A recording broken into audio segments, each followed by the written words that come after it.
Vote চোর, vote চোর।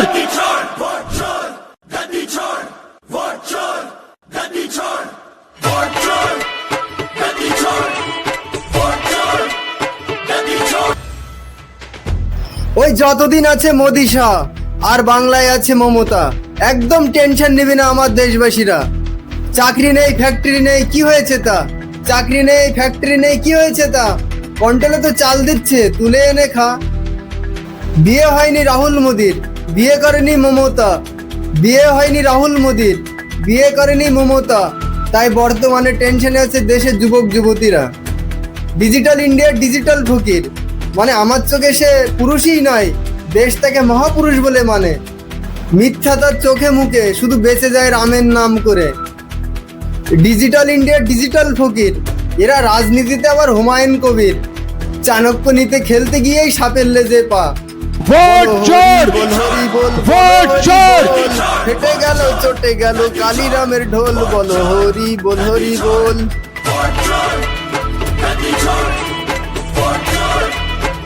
Vote চোর গদ্দি চোর, চকিদার চোর, চকিদার চোর। বুঝতে তো পারছেন এখন বিজেপির ফাটাবাসে আটকে গেছে লুচি। মানে এরা চোর হোক, সোর হোক, বলাৎকারী হোক, অপরাধী হোক, কোনো অসুবিধা নেই। দেশ গর্তে যাক আর পানিতেও ডুবে যাক, শুধু মুসলমানদের টাইট করতে পারলে ভারতের 50% হিন্দু খুশ। আপনারা হয়তো কিছুদিন আগে দেখেছেন মোদিজির জন্মদিন উপলক্ষে তানজানিয়া আর কেনিয়া দেশ থেকে মোট 25টি চিতাবাঘ কিনে আনা হয় ভারতবর্ষে, আর তাদেরকে রাখা হয় মধ্যপ্রদেশের কুনো পার্ক জঙ্গলে। তার মধ্যে এখন বেঁচে আছে মাত্র 11টা, আর 14টা চিতাবাঘ মারা যায়। তার কারণ মোদিজি তো জানতোই না যে চিতাবাঘ গোস্ত ছাড়া বাঁচতেই পারে না। ভাবছিল আমরা তো কচু খেয়ে বেশ আছি, ওদের একটু অভ্যিস করাই, তাহলে তো হিন্দুস্তানি বাঘ বলে চেনবে সবাই।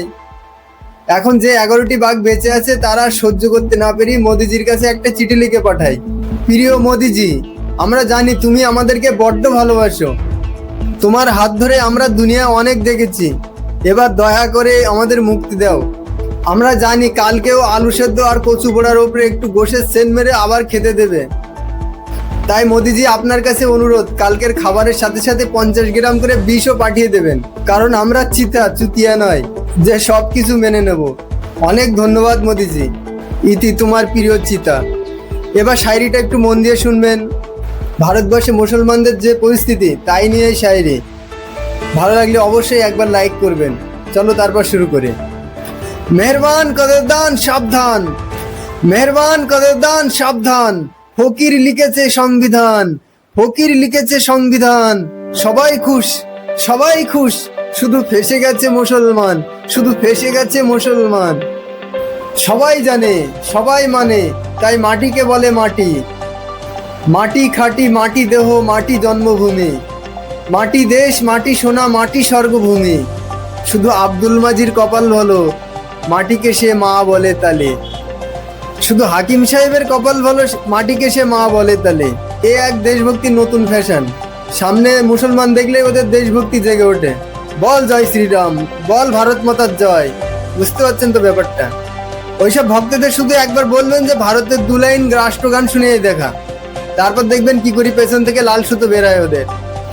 সে যাই হোক, বলি আমার মা তোমার মা, আমার মা তোমার মা, আপন মা সৎ মা, এরা মরে মরুক না। উজ্জ্বল হোক ভারত মাতা, নেতা দেয় ঝুনঝুনা। উজ্জ্বল হোক ভারত মাতা, নেতা দেয় ঝুনঝুনা। সারতে এলে মাকেও এরা বানায় খোদার খাসে। শুধু আব্দুল মাজির কপাল ভালো, ভারত মাতার জয় বলে তালে। শুধু খান সাহেবের কপাল ভালো, ভারত মাতার জয় বলে তালে। ভাই পেছনের 50 বছর থেকে আর আজ পর্যন্ত পাকিস্তানের যত এজেন্ট মানে ভারতের গাদ্দার ধরা পড়েছে, তার মধ্যে বেশিরভাগ সব হিন্দু। আজ দেশের ওপর থেকে নিচে পর্যন্ত সরকারি পদে বসে আছে সব হিন্দু। কিন্তু ঘটনাটা কি জানেন? এরা যে গরুকে গোমাতা বলে মানে, ভারতের ইতিহাসে এত গরু কখনো কাটা হয়নি যত গরু এই বিজেপি সরকারের সময় কাটা হচ্ছে। বিশ্বের এখন 1 নম্বরে আছে ভারত বিদেশে গরুর মাংস এক্সপোর্ট করার দিক থেকে। ভারতে যে বড় বড় গরু কাটার কোম্পানি, ফ্যাক্টরি, গৌশালা, এদের মালিক কারা? সবই তো হিন্দু। আজ ভারতকে যারা লুটে পুটে গরিবের কোটি কোটি টাকা নিয়ে দেশ ছেড়ে পালাচ্ছে, এরা কারা? এরা তো সবই হিন্দু। বিজয় মালিয়া 900 কোটি, নীরব মোদি 1200 কোটি, মহুল চোকসি 1300 কোটি, ললিত মোদি 1200 কোটি। এবার বাকি আছে নরেন্দ্র মোদি। দেখি আমার হিন্দু ভাইয়েরা কবে জাগে। কিন্তু দেশভক্তি প্রমাণ করতে হবে কাদের? মুসলমানদের। মোদিজির মেন স্লোগান হচ্ছে বেটি বাঁচাও বেটি পড়াও। কিন্তু আপনারা কি জানেন ভারতের শুধু উত্তরপ্রদেশে 11,000-এর বেশি স্কুল বন্ধ করেছে বিজেপি সরকার। শুধু একটা রাজ্যের কথা বলছি মাত্র। আর প্রতি বছর কমসে কম 40,000-এর বেশি মহিলাকে রেপ ধর্ষণ করা হয় এই ভারতবর্ষে। কিন্তু এইসব বদমাইশের বাঁচানোর পেছনেও বিজেপির বহুত বড় হাত আছে। রেপিস্ট যদি বিজেপির হয় তাহলে তো ওকে ফুলমালা পরিয়ে সম্মানও করা হচ্ছে এখন বর্তমান বিজেপির শাসনে। দিদি, ও দিদি,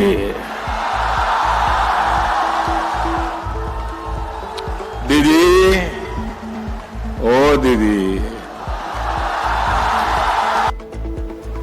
বন্ধুরা, এটাই লাস্ট শায়রি, একটু মন দিয়ে শুনবেন। আপনারা তো 7 ভাই চম্পার গল্প সবাই শুনেছেন। এবার শুনবেন 29টি রাজ্য মানে 28 ভাই একটি বোন মমতার গল্প। 28 ভাইয়ের একটি বোন সে, জলওয়া তার 23 জেলায়। 28 ভাইয়ের একটি বোন সে, জলওয়া তার 23 জেলায়।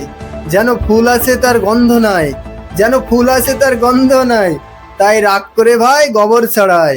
মানে বাংলায় তো বিজেপির পদ্মফুল ফুটছে না, তাই একটু গোবর ছড়িয়ে দেখছে, কারণ গোবরেও তো পদ্মফুল ফোটে। তাই একটু গোবর ছড়িয়ে বাংলাকে শুদ্ধ করছে মোদিজি। তামাম ব্যবস্থার পরও যখন পদ্মফুল জোড়া ফুলের কাছে হেরে গেল, তখন 28 ভাইয়ের সব থেকে বড় ভাই রাগ করে কি বলছে শুনুন। গোলাম মালিক সব শালাকেই এক ঘাটেরই জল খাওয়ায়, গোলাম মালিক সব শালাকেই এক ঘাটেরই জল খাওয়ায়। এ এলাকার বাদশাহ আমি, এ এলাকার বাদশাহ আমি, আর ওই বেগম কিনা চোখ রাঙায়। দোস্ত, বাংলা শায়রিকে বাঁচিয়ে রাখার জন্য অবশ্যই লাইক সাবস্ক্রাইব করবেন এবং সম্পূর্ণ ভিডিওটি দেখার জন্য আপনাকে অনেক অনেক ধন্যবাদ।